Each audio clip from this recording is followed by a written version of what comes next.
I consider my tone of voice one of the most powerful tools that I have in the classroom when assessing rules, routines, and procedures. I find that with a calm tone, it sets the classroom up for success. When a student may be upset, students can see my tone of voice, my calm tone of voice, de-escalating situations, and they feed off that energy. They feel more comfortable in the learning environment when you have a leader or a teacher in the classroom that remains calm in multiple various situations. Honestly, when you just talk about the rules every day and you talk about the expectations, it helps you remember what your driving principles are for your classroom.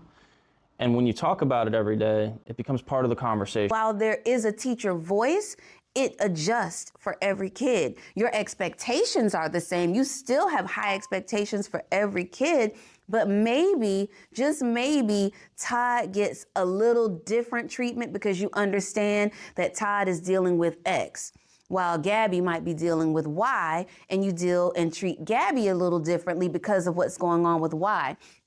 Still same high expectations. Everyone must still solve for X. Like, that is the goal at the end of the day. There are some times where you have to be a little more firm with kids because they receive that firm. If you're gentle, if you're kind, they walk all over the gentle and kind. But when they know that you are firm, they take that as well. So for me, it's important to know the kid. Every situation is different. I would never say approach every single situation the same way because every human is not the same. So knowing the situation, but when in doubt, if you don't know what to do, I say always go in neutral and calm to try and bring the situation down. Even if what they have said has angered you and pushed that button that you know is the button that gets pushed and you're gonna go to 10, you as the adult in the situation have to be the equalizer. You have to be the neutralizer of the situation. So establishing like what that clear-cut expectation is up front is gonna get about 90% of the kids to understand, okay, this is how I'd. When you don't do that, the problem is you're assuming people understand something. And that assumption really can lead to miscommunications where one kid thinks, oh, they didn't say it was not okay. And then we've all had that where we say something, you're like, well, you didn't tell me I couldn't do that. And that's always a very frustrating answer, but sometimes you have to think about that and go, I didn't. I started realizing that when I approached these students without raising my voice, they were quick to match that tone. And when you notice that the student is matching your tone, you start realizing that most students will always try to match the energy that you're giving them. If you're coming at them neutral, they're gonna come back at you neutral. And when they feel a bit triggered, that's the point where you realize that your tone is preventing them from escalating.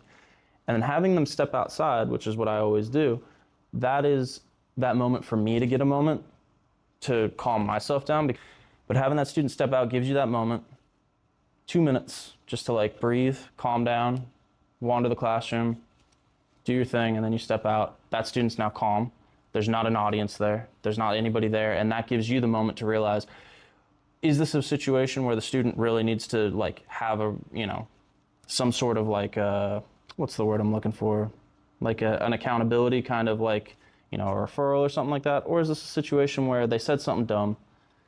We're now talking about it. We're addressing why it's a problem, and we're gonna ask them to do better and end it with a fist bump and come back into the classroom. Choices yield consequences or results. And so what we work on in the College and Career Resource Center is letting kids know that as you enter into young adulthood, your choices all yield some sort of a result.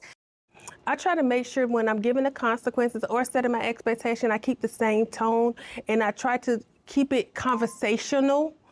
Sometimes when you're giving a discipline, a consequence, you want the students to know that this is my expectation, this is what you can do, this is what you cannot do, and this is what I need you to do next. to continue in the right direction. When, for instance, I had a student with a cell phone today. I'm like, the expectation, as soon as you come in, you put the cell phone in the pocket. They chose not to do that. So when she had the cell phone, I'm like, you need to go put it in the pocket. She wanted to keep it in her backpack. I said, no, because you already had it out. Now I need to go in the pocket, and that's the expectation. Every day you come in, you put it in the pocket before you go fully in the room.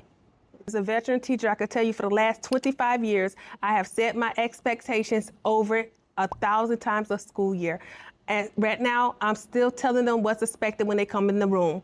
You pick up your handout, put your cell phone in the pocket, pick up your binder, your bell work is on the board. Still saying that 6 times a day. So you have to do it until everyone does it consistently. When you see only 1 or 2 people need reminders, then your expectation has become a routine.